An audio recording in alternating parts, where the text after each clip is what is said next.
Do that one dance, baby. That one dance. Selamat pagi, selamat bertemu kembali dengan Ibu Wahyu di pembelajaran biologi. Hari ini kita akan mulai belajar materi baru ya, yaitu sistem reproduksi. Sistem reproduksi manusia. Manusia melakukan reproduksi untuk menghasilkan keturunan atau melestarikan jenisnya. Untuk melakukan reproduksi didukung oleh organ-organ reproduksi. Yang pertama, kita akan mempelajari alat reproduksi pada pria.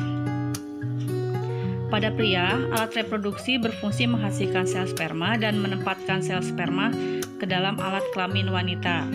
Alat reproduksi pria terdiri dari kelenjar testis, saluran kelamin, dan kelenjar kelamin. Kalian bisa perhatikan gambar ya, di situ ada kelenjar testis berjumlah sepasang, berfungsi sebagai organ penghasil sel sperma dan sebagai kelenjar hormon menghasilkan testosteron. Dan yang merupakan saluran kelamin yang berfungsi mengangkut sel sperma dari testis keluar dari tubuh, dimulai dari epididymis, vas deferens, ductus ejaculatorius dan berakhir di uretra. Dan yang ketiga yang merupakan kelenjar kelamin. Pada wanita, alat reproduksi wanita berupa ovarium, saluran kelamin, dan kelenjar kelamin. Alat reproduksi pada wanita berfungsi selain menghasilkan sel ovum, juga berfungsi menerima sel sperma dan memberikan tempat berkembang bagi embrio yang tumbuh setelah fertilisasi atau pembuahan. Bisa dilihat di gambar ya, untuk alat-alat reproduksi wanita. Yang pertama dari ovarium berjumlah sepasang, di situ menghasilkan ovum ya. Kemudian yang kedua yang berupa saluran kelamin dari fimbria, tuba falopii, uterus, dan vagina. Dan yang ketiga berupa kelenjar kelamin.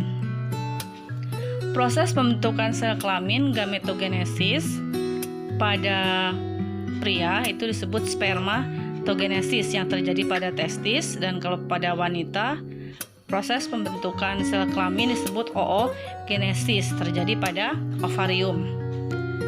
Yang pertama kita akan mempelajari spermatogenesis. Kalian bisa melihat skemanya di situ.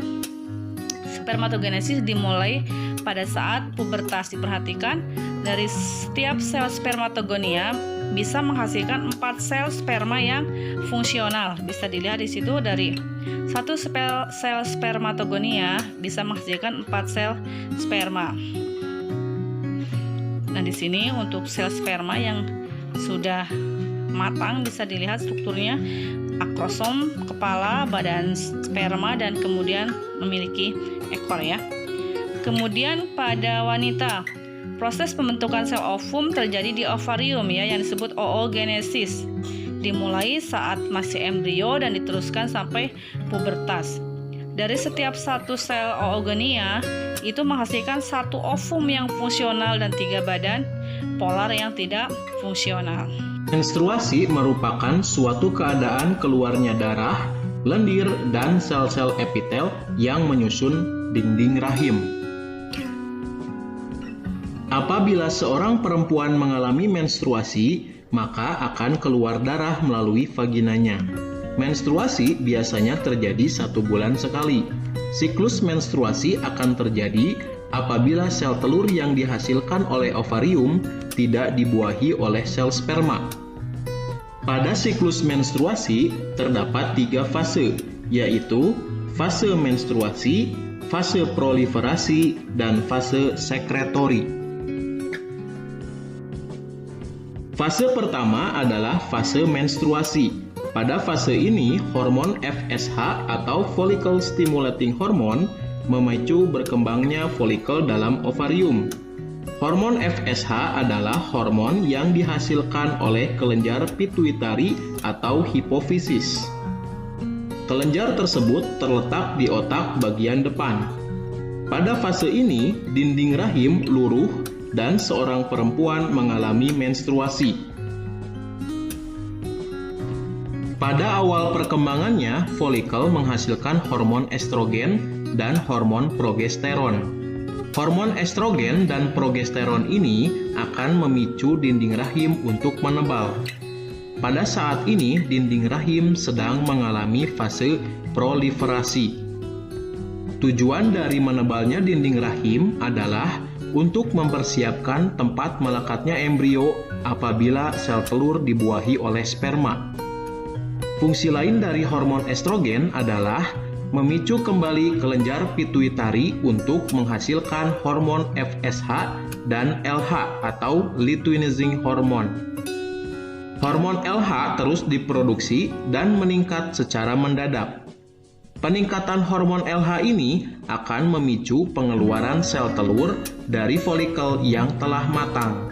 Proses ini disebut ovulasi.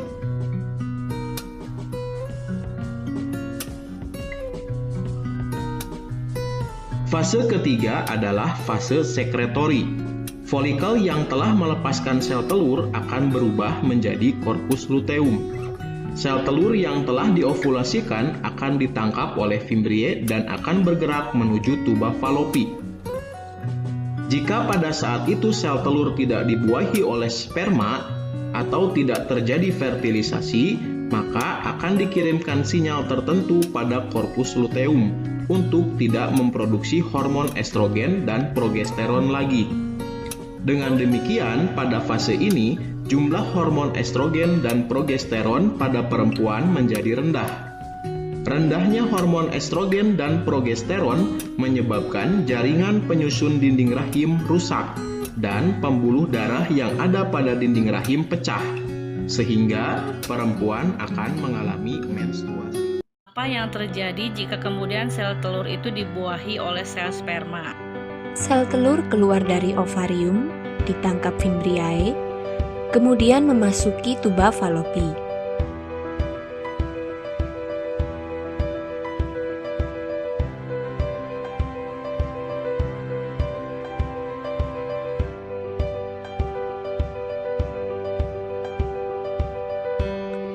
Jutaan sperma dihasilkan dalam sekali ejakulasi saat puncak senggama.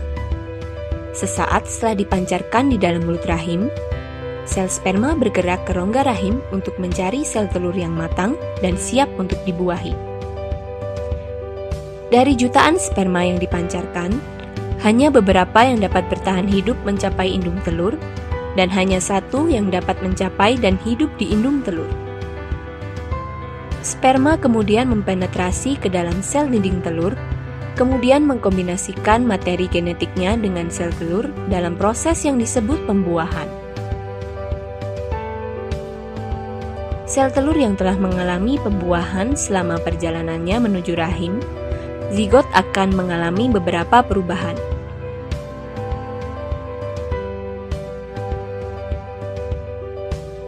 Di rahim, zigot akan menempel di dalam dinding rahim, dan disinilah zigot akan berkembang menjadi embrio dan akhirnya akan menjadi janin. Proses selanjutnya yaitu melahirkan. Proses kelahiran bayi adalah satu keajaiban teristimewa dalam kehidupan manusia.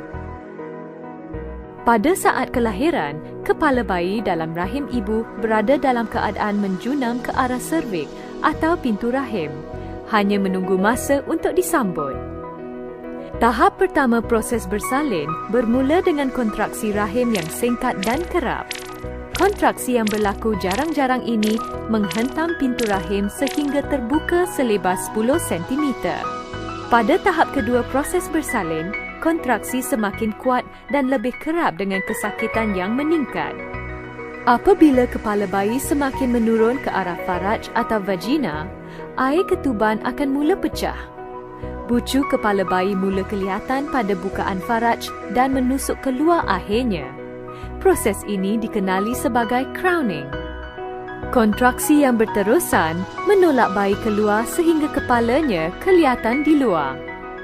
Biasanya, bayi keluar membelakangi ibu supaya kepalanya mempunyai ruang yang cukup untuk melepasi rangka tulang pelvis. Kemudian, kepala bayi berpaling supaya bahu depan dan bahu bawahnya turut berpaling.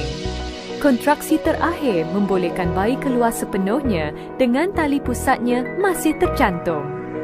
Dalam proses memotong tali pusat ini tidak menyakitkan kerana ia tidak bersaraf. Pada tahap ketiga bersalin pula mengambil masa lebih kurang 15 minit selepas plasenta dikeluarkan. Selepas bayi dilahirkan, ibu disarankan memeluk bayi di dada untuk menggalakkan proses bonding untuk mengeratkan hubungan ibu dan bayi serta penghasilan susu ibu. Setelah kalian menyimak video pembelajarannya, kalau ada yang belum jelas, kalian bisa tanyakan, bisa tuliskan di grup WA.